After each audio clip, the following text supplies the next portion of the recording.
Hi hello అండి, ఎలా ఉన్నారు? మరో కొత్త రెసిపీతో సుగుణ వంటిలైతే మీ ముందుకు వచ్చేసింది. అదేంటా అనుకుంటున్నారా? పొటాటో రైస్ అండి. Lunch box recipe potato rice ఏ విధంగా తయారు చేసుకోవాలో చూసేద్దాం. ఇది పిల్లల నుంచి పెద్దల వరకు అందరూ చాలా ఇష్టపడతారు. మరి ఏ విధంగా తయారు చేసుకోవాలో చూసేద్దామా?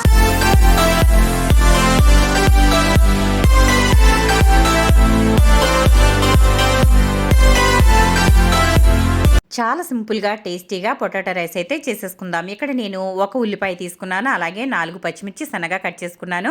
ఆ తర్వాత 2 బంగాళదుంప ముక్కల్ని ఈ విధంగా తురుముకుని ఇలా కట్ చేసుకున్నానండి. సన్నగా కట్ చేసుకున్నాను. స్లైసెస్ మాదిరిగా కట్ చేసుకుంటే చాలా బాగుంటుంది. ఇప్పుడు ఇవన్నీ కూడా కట్ చేసేసి పక్కన పెట్టేసుకున్న తర్వాత స్టవ్ అయితే వెలిగించేసి బాండి పెట్టేశాను. దాంట్లో మనం ఎంత రైస్ చేసుకుంటున్నామో దానిని బట్టి ఆయిల్ అయితే తీసుకోవాలి. నేను ఇక్కడ ఇద్దరికి సరిపడా రైస్ అయితే తీసుకున్నాను. అలాగే దీంట్లోకి 2 బంగాళదుంపలు తీసుకున్నాను.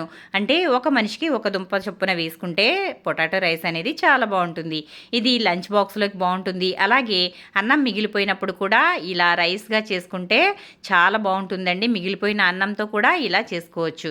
నేను ముందుగా ఇందులో ఒక ఉల్లిపాయ కట్ చేసుకున్నానని చెప్పాను కదా, ఇదైతే ఇందులో వేసేసుకోవాలి. ఆ తర్వాత పచ్చిమిర్చి ముక్కలు కూడా వేసేసుకోవాలి. ఇలా వేసుకున్న తర్వాత ఇప్పుడు దీనిని బాగా కలుపుకోవాలి. ఉల్లిపాయ మరీ బ్రౌన్ కలర్లోకి అయితే రావాల్సిన అవసరం లేదండి. ఇది కొంచెం నీరు విడిస్తే చాలు. ఆ విధంగా ఇది ఒకసారి బాగా కలిపేసుకోవాలి. ఒక మంట తగలనిస్తే సరిపోతుంది. ఆ తర్వాత మనం డైరెక్ట్గా పొటాటో అయితే వేసేసుకోవచ్చు. చాలా సింపుల్గా అయిపోతుంది. మీరు మార్నింగ్ టైంలో హడావిడి లేకుండా లంచ్ బాక్స్లోకి ఈ విధంగా తయారు చేసి పెట్టండి. పిల్లలు చక్కగా కలుపుకునే ఇబ్బంది లేకుండా స్పూన్ వేసి ఇచ్చేస్తే చక్కగా తినేస్తారండి. చాలా బాగుంటుంది. పెద్దవాళ్ళకు కూడా లంచ్ బాక్స్లోకి అదిరిపోతుంది ఈ రెసిపీ. ఇప్పుడు ఉల్లిపాయ వేగిపోయింది కదా, ఆ తర్వాత నేను ఇక్కడ పొటాటో ముక్కలు కూడా వేసేసుకున్నాను. బంగాళదుంపని మనం లావుగా అయినా వేసుకోవచ్చు, లేదంటే సన్నగా కూడా కట్ చేసుకోవచ్చు. నేను ఇక్కడ మరీ లావుగా కాదు, అలా అని సన్నగా కాకుండా ఈ విధంగా మీడియంగా కట్ చేశానండి. అంటే స్లైసుల మాదిరిగానే కట్ చేశాను. ఇలా అయితే బాగుంటుంది. చక్కగా పిల్లలైనా పెద్దలైనా ఇష్టంగా తినేస్తారు. ఇప్పుడు ఈ బంగాళదుంప మంచి రంగు వచ్చే వరకు అయితే వేయించుకోవాలి. ఈ రైస్కి బంగాళదుంప ఎర్రగా వేగితేనే టేస్ట్గా ఉంటుంది. ఇక్కడ చూడండి చక్కగా అయితే వేగిపోయింది. నేనైతే మంటని మీడియం ఫ్లేమ్లో పెట్టి లేదంటే హై ఫ్లేమ్లో అయినా పెట్టేసుకోవచ్చు. చాలా త్వరగా అయిపోతుందని చెప్పాను కదా, ఇది చేయడానికి ఒక్క 10 మినిట్స్ అయితే చాలండి. లంచ్ బాక్స్లోకి ఈజీగా చేసి పెట్టేయచ్చు. చాలా సమయం మనకి కలిసి వస్తుందండి ఈ రైస్ చేయడం వల్ల. చూసారు కదా, ఈ విధంగా పొటాటో అయితే మంచి రంగు అయితే వచ్చేసింది. ఇక్కడ మనం మీడియం ఫ్లేమ్లో అయినా పెట్టుకోవచ్చు టైం ఉంటే, లేదంటే హై ఫ్లేమ్లో కూడా పెట్టేసుకోవచ్చు. నేను ఇక్కడ హై ఫ్లేమ్లో పెట్టేసి దీనిని వేయించేసాను. ఆ తర్వాత ఇందులో మధ్యలో ఈ విధంగా కొంచెం గ్యాప్ వచ్చేలాగా చేసి అందులోనే అల్లం వెల్లుల్లి పేస్ట్ వేసుకోవాలి. నేను ఇక్కడ చిన్న స్పూన్తో 1.5 స్పూన్ అయితే అల్లం వెల్లుల్లి పేస్ట్ వేస్తున్నాను. అల్లం వెల్లుల్లి పేస్ట్ వేసుకోవడం వల్ల ఇందులో చాలా బాగుంటుంది. ఒకవేళ మీకు పిల్లలు కారం తినడం ఇష్టపడరు అనుకుంటే, లేదంటే కారం ఇష్టపడని పిల్లలైతే ఒకవేళ ఇందులో మీరు అల్లం వెల్లుల్లి పేస్ట్ని స్కిప్ చేసేయచ్చు. నార్మల్గా కూడా చేసుకోవచ్చండి, చాలా బాగుంటుంది. నేను చేసేది మసాలా టైపు పొటాటో రైస్ అండి. ఇది చాలా టేస్టీగా ఉంటుంది. దగ్గర దగ్గర మనకి ఇది తింటుంటే బిర్యానీ ఫ్లేవర్ వస్తుందండి. అంత బాగుంటుంది ఈ పొటాటో రైస్. చూసారు కదా, అల్లం వెల్లుల్లి పేస్ట్ అయితే 1.5 స్పూన్ వేసాను. ఇదంతా కూడా ఇంకా ఆపకుండా తిప్పుతూ ఉండాలి. ఎందుకంటే మనం అల్లం వెల్లుల్లి పేస్ట్ వేసాం కాబట్టి అడుగంటుతుంది. కాబట్టి ఈ విధంగా అయితే కలుపుతూనే అల్లం వెల్లుల్లి పేస్ట్ పచ్చివాసన పోయే వరకు హై ఫ్లేమ్లో పెట్టి వేయించినట్లయితే ఇది త్వరగా వేగిపోతుంది. ఈ విధంగా 2 నిమిషాల పాటు వేయించుకున్న తర్వాత ఇప్పుడు ఇందులో మనం ఉప్పు కారాలు అయితే వేసేసుకుందాము. 2 నిమిషాల నుంచి ఆ తర్వాత మళ్ళీ కలుపుతున్నాను. చూడండి, నాకు ఎక్కడ కూడా అడుగు అయితే అంటలేదు. బంగాళాదుంపలు వేయించుకునేటప్పుడు ఈ విధంగా కొంచెం అడుగుంటుంది కాబట్టి దానిని మనం ఈ విధంగా గరిటెతో రబ్ చేసుకుంటూ కలిపేసుకుంటే అదంతా కూడా చక్కగా వచ్చేస్తుందండి. ఈ విధంగా అయితే కలిపేసుకోవాలి. చూసారు కదా, ఇప్పుడు ఇందులో పసుపు వేసుకుందాము. 1/2 స్పూన్ అయితే పసుపు వేస్తున్నాను. అలాగే 2 స్పూన్ల వరకు కారం వేస్తున్నాను. మీరు కారం ఇష్టపడే వాళ్ళైతే ఎక్కువగా వేసుకోవచ్చు, కారం తినరనుకుంటే తగ్గించుకోవచ్చు. అలాగే చిన్న స్పూన్తోనే నేను సాల్ట్ కూడా 2 స్పూన్లు వేస్తున్నాను. ఆ తర్వాత 1 స్పూన్ గరం మసాలా వేసాను. అలాగే 1 స్పూన్ అయితే ధనియాల పొడి వేసాను. ఇప్పుడు వీటన్నిటిని కూడా బాగా కలిపేసుకుందాం. మసాలా అంతా కూడా ఉప్పు కారం అన్నీ కూడా దుంపలకి పట్టేలాగా కలుపుకోవాలి. చూసారు కదా, ఈ విధంగా అయితే పొటాటో రైస్ చాలా ఈజీగా చేసుకోవచ్చండి. ఇంట్లో కూరగాయలు ఏమీ లేనప్పుడు ఈ విధంగా 2 దుంపలుంటే చక్కటి లంచ్ అయితే రెడీ అయిపోతుందండి.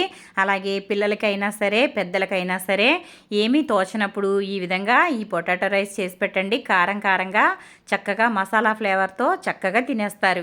చూసారు కదా, ఇదంతా కూడా బాగా కలిపేసుకున్నాను. ఇప్పుడు ఒక 2 నిమిషాల పాటు దీనిని ఇలాగే ఉంచేద్దాం.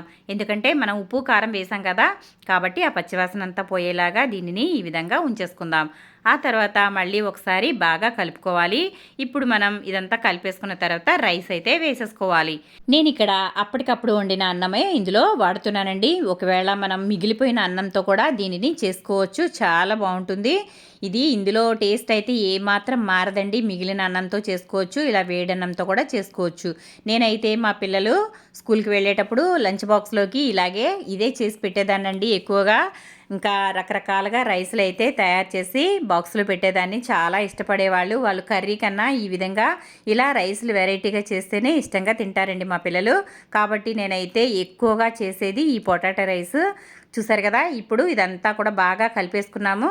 ఇక్కడ చూడండి ఒకసారి రైస్ అలాగే మనకి బంగాళదుంప మిశ్రమం అంతా కూడా చక్కగా కలిసిపోయింది. ఈ విధంగా బాగా కలిపేసుకున్న తర్వాత ఉప్పు అయితే చెక్ చేసుకోవాలి. ఉప్పు చెక్ చేసుకున్న తర్వాత ఇందులో తక్కువైతే యాడ్ చేసుకోవాలండి. మన పొటాటో రైస్ అయితే వేడివేడిగా రెడీ అయిపోయింది. మంచి ఫ్లేవర్తో నాకైతే బిర్యానీ ఫ్లేవరే వస్తుందండి. చాలా గుమగుమలాడిపోతుంది. మరి మీరు కూడా తప్పకుండా ట్రై చేయండి ఫ్రెండ్స్. మరి ఇలా రైస్లు ఇష్టపడే వాళ్ళు మీలో ఎంతమందో నాకు కమెంట్ సెక్షన్లో కమెంట్ పెట్టండి. కూరల కన్నా ఇలా రైస్లు అయితే చాలా ఇష్టంగా తింటారు కదండి పిల్లలు. ఇంకా బంగాళదుంప ఇష్టపడిన వాళ్ళు అంటూ ఉండరు కదా, కాబట్టి బంగాళదుంపలతో చాలా వెరైటీస్ అయితే చేసుకోవచ్చండి. ఈ విధంగా బంగాళదుంపతో ఈ విధంగా రైస్ అయితే మీరు కూడా తప్పకుండా ట్రై చేయండి. ఇంకా మన రైస్ అయితే రెడీ అయిపోయింది. ఇందులో కొంచెం తాజాగా ఉన్న కరివేపాకు కానీ కొత్తిమీర కానీ ఇందులో యాడ్ చేసుకోవచ్చు. నేనైతే ఇక్కడ కొత్తిమీర వేస్తున్నాను. ఇప్పుడు కొత్తిమీర వేసుకున్న తర్వాత ఒక 2 నిమిషాల పాటు మూత పెట్టేసి ఉంచినట్లయితే ఈ కొత్తిమీర ఫ్లేవర్ అంతా కూడా రైస్కి పట్టుకుని చాలా బాగుంటుంది. గుమగుమలాడే పొటాటో రైస్ అయితే రెడీ అయిపోయిందండి. ఈ విధంగా ఒకసారి బాగా కలిపేసుకున్న తర్వాత ఇంకా మూత పెట్టి ఒక 2 నిమిషాల తర్వాత స్టవ్ ఆఫ్ చేసుకుంటే మన రైస్ అనేది రెడీ అయిపోయినట్లే. ఇది లంచ్ బాక్స్లోకి చక్కగా ఉంటుందండి. కంపల్సరీగా మీరు ట్రై చేయండి. ట్రై చేసి మీకు ఏ విధంగా వచ్చిందనేది నాకు కమెంట్ సెక్షన్లో కమెంట్ పెట్టండి ఫ్రెండ్స్. పెద్దవాళ్ళకైనా సరే హడావిడిగా ఉన్నప్పుడు ఈ విధంగా పొటాటో రైస్ అయితే చేసేయండి. చాలా బాగుంది అనేసి చక్కగా మిమ్మల్ని మెచ్చుకుంటారు. మరి చూసారు కదా, మన రైస్ అయితే రెడీ అయిపోయింది. ఇంకా నేను దీని మీద మూత అయితే పెడతాను. మూత పెట్టిన తర్వాత 1 నిమిషం పాటు ఉంచి ఇంకా స్టవ్ అయితే ఆఫ్ చేసేస్తాను. రైస్ అయితే రెడీ అయిపోయింది. ఎప్పుడెప్పుడు అయిపోతుందా అనేసి ఇంకా వెయిటింగ్ అండి. మరి మన గుమగుమలాడే పొటాటో రైస్ అయితే రెడీ అయిపోయింది. ఇదిగోండి, చక్కగా ఎంత కలర్ఫుల్గా కనిపిస్తుందో చూడండి. కొత్తిమీర కూడా చక్కగా మగ్గిపోయింది. ఈ విధంగా అయిపోయిన తర్వాత ఇంకా స్టవ్ అయితే ఆఫ్ చేసుకుని ఇంకా ప్లేట్లోకి సర్వ్ చేసుకోవడమే. చూసారా, మరి మీకు నచ్చిందా? ఈ విధంగా పొటాటోస్తో ఇంకా చాలా రకాలుగా చేసుకోవచ్చండి. మా పిల్లలు స్కూల్కి వెళ్ళేటప్పుడు ఈ విధంగా పొటాటోతోనే కాదండి, బెండకాయలతో అలాగే వంకాయలతో దొండకాయలతో ప్రతి కూరగాయలతో కూడా ఇదే మాదిరిగా రైస్ అయితే తయారు చేసి ఇచ్చేదాన్ని. ఎందుకంటే వాళ్ళకి బాక్స్లో పెట్టినప్పుడు కలుపుకోవడం కొంచెం ఇబ్బందిగా ఉంటుంది కాబట్టి ఈ విధంగా రైస్ అనేది ప్రిపేర్ చేసి స్పూన్ పెట్టేసి ఇచ్చేసేదాన్ని. చక్కగా వాళ్ళు తినేసేవాళ్ళు. కర్రీ పెట్టిన రోజు చాలా ఇబ్బందిగా ఫీల్ అయ్యేవాళ్ళండి. కాబట్టి ఈ విధంగా అయితే మీరు కూడా తప్పకుండా ట్రై చేయండి ఫ్రెండ్స్. చాలా గుమగుమలాడే పొటాటో రైస్ అయితే రెడీ అయిపోయింది. మరి వీడియో నచ్చిందా? నచ్చితే లైక్ చేయండి, షేర్ చేయండి.